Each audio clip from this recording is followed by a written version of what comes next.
ಇಂದ ಕಲ್ಗಡೆ ಆ ಮುನ್ನಿಗೆ ಸಾಂಸ್ಕೃತಿಕ ಕಾರ್ಯಕ್ರಮ ಆತ ಲೆಕ್ಕ ಆ ಮುನ್ನೆ ಕೆತ್ತನೆ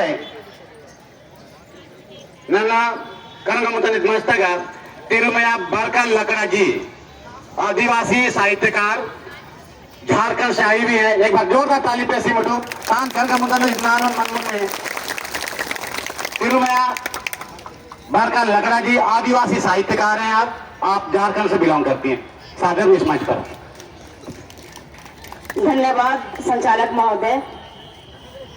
कोया कुटुंबा आदिवासी समाज दांतेवाड़ा के इस पवित्र धरती में उपस्थित आदरणीय हमारे मंचासीनगण और हमारे प्रांगण में स्थित हमारे आदरणीय हमारे समाज के युवा, हमारी मातृशक्ति, हमारे पितृशक्ति, सबको जय सेवा करते हुए इस पवित्र धरती को नमन करते हुए मैं आप लोगों के सामने मात्र ज्यादा देरी नहीं बोलूंगी, 2 या 3 मिनट बोलूंगी।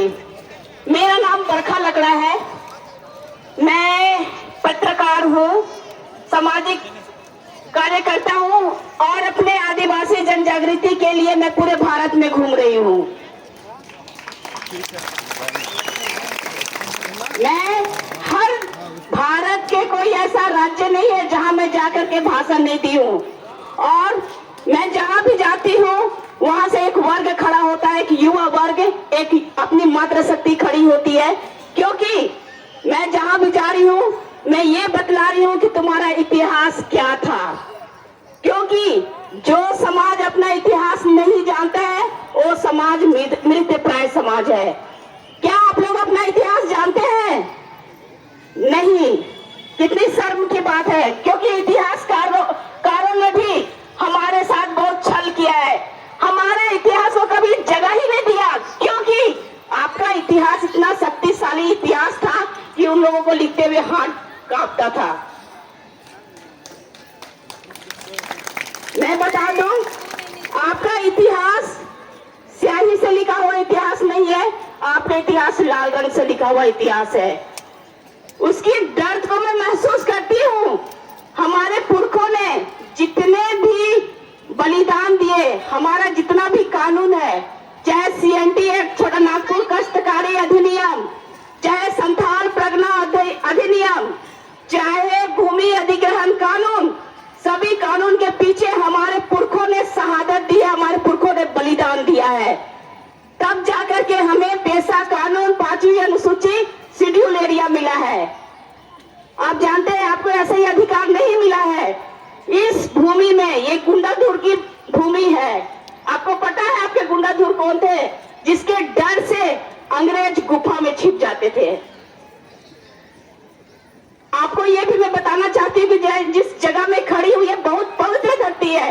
मैं आज इस धरती में आकर के खुद को वीरांगना महसूस कर रही हूँ, क्योंकि आदिवासी बेटियां कभी कमजोर नहीं थी, ना कमजोर होगी। जब जब समाज में प्रलय आया है, हमारी बेटी पीठ में बच्चे बांध करके हमारे भाइयों के साथ खड़ी हुई है मैदान में। आप जानिए, अभी सर ने बोला कि मंगल पांडे को प्रथम स्वतंत्रता सेनानी बोलते हैं। नहीं, तिलका मांझी हमारे प्रथम स्वतंत्र सेनानी थे। उसके पीछे भी हमारी बहनें फुलमाई मझियाई ने साथ दिया।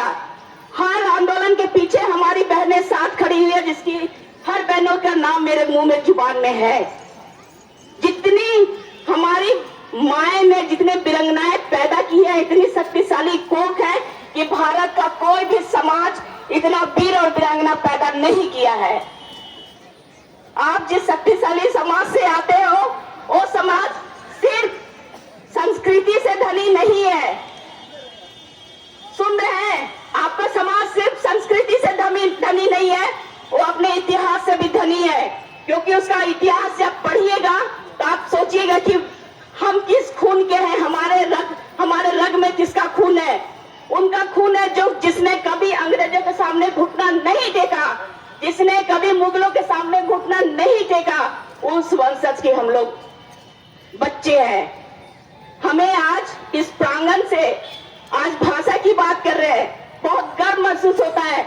जिसकी भाषा जीवित है, जिसकी संस्कृति जीवित है, उसी का इतिहास लिखा जाएगा और गुंगों की इतिहास नहीं लिखा जाता है।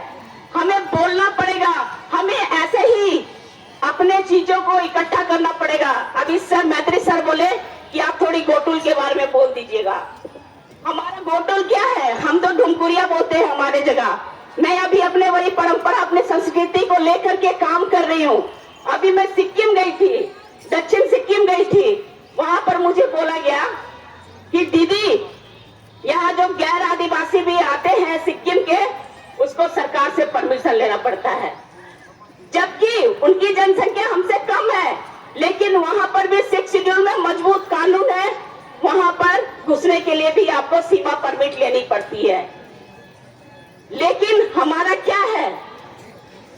हम तो हर चीज से कमजोर है, लेकिन शारीरिक रूप से कमजोर नहीं है। लेकिन भी देखिए, आदिवासी बोलता है कि बहुत शक्तिशाली होता है और जंगल के बीच में रहता है।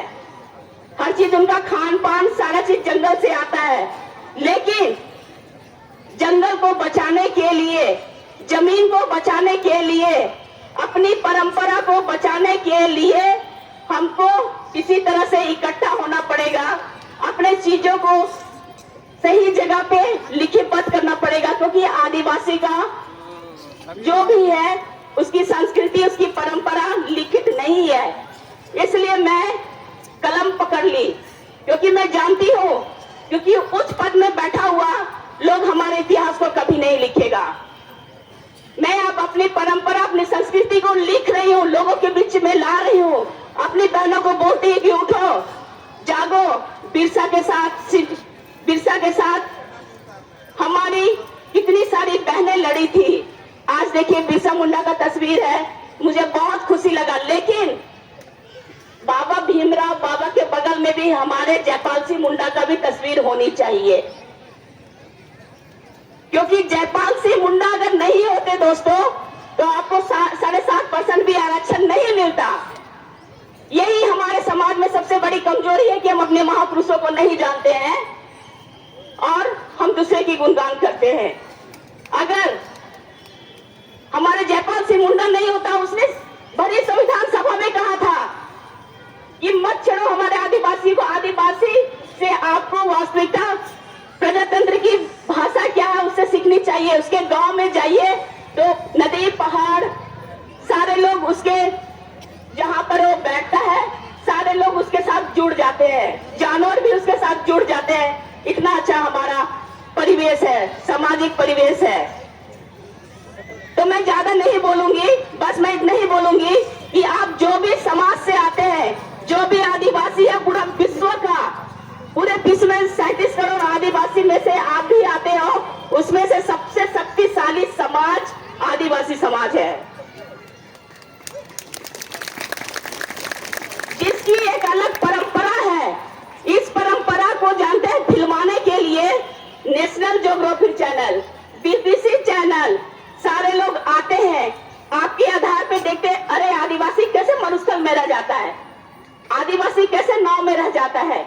आदिवासी को कोई ठाकुर कैलेंडर की जरूरत नहीं होती है, वो तो चांद देख के पता लगा लेता है कि शुभ मुहूर्त कब है। उनको प्रकृति के एक एक चीज को पता चलता है। तभी तो आपको पता, अंडो निकोबार के आदिवासी, जब सुनामी आया था तो अंडो निकोबार के कोई आदिवासी मरा नहीं, क्योंकि वो जानता था कि अभी प्रलय आने वाला है। एक चिड़िया होती है, वो चिड़िया जब चिल्लाती है तो लगता है कि कोई बड़ा प्रलय आता है। सारे अंडमान के आदिवासी पेड़ में चढ़ गए थे, कोई भी नहीं मरा। आदिवासी से कोई वैज्ञानिक, कोई बड़ा वैज्ञानिक है क्या? वैज्ञानिक पता नहीं लगा सका कि सुनामी आने वाला, इतना मरेगा। लेकिन हमारे आदिवासी जान गए कि सुनामी आने वाला है, हम मरने वाले हैं, पेड़ में चढ़ गया। जरो आदिवासी को किसने शिक्षित किया? किसी ने शिक्षित नहीं किया। उसको ना पोलियो रोग की जरूरत है, ना कैंसर की दवा की जरूरत है, ना प्रसव होता है, बच्चे को जन्म देती है, ना कोई डॉक्टर की जरूरत होता है, ना हॉस्पिटल की जरूरत होती है। वो अपने जंगल का दवा से अपने आप को ठीक करता है। आपके संसाधन से रामदेव बाबा कंपनी खोल लिया और आपके घर में अंग्रेजी दवा पड़ी हुई है। आप जंगल के बीच में रहते हो, अपने चीजों को यूज करने नहीं जान रहे हैं, लेकिन आपके चीजों को यूज करके दूसरे लोग कंपनी बना करके अरबपति खरबपति हो रहा है, और हमको बोलता है कि योगा करो। अरे चलो ना मेरे साथ खेत में, योगा क्या होता है बता देते हैं। तो ऐसे चीज आ रहे हैं लोग आपके पास, आपके चीजों को दोहन कर रहे हैं। ये चीज को समझिए। आपका जो इलाका है ये आपका इलाका है, जमीन आपकी है, जंगल आपका है, जल आपका है, तो मालिक कौन हुआ? आप हुए। आपकी परंपरा के अनुसार कानून कैसे बनता है? आपकी परंपरा के अनुसार, आपके रीति रिवाज के अनुसार। तो हमारा जो व्यवस्था उसके अनुसार कानून होना चाहिए, ना कि सरकार का थोपा हुआ कानून होना चाहिए। ये बात से सहमत है कि नहीं आप लोग? बस यही चाहिए था। बस मैं ज्यादा नहीं बोलती हूँ, और आपकी इतनी बड़ी जनसंख्या देखकर के मैं गदगद हो गई। मैं करीब 20-22 घंटे से यात्रा ही कर रही हूँ, आई हूँ, लेकिन आप लोगों को देख के एक हमारे मन में एक नई उत्साह जाग गया, और मैं बोली कि मैं 2 शब्द जरूर बोलूंगी। इतना ही बोल करके सबको जय सेवा बोलती हूँ। जय सेवा।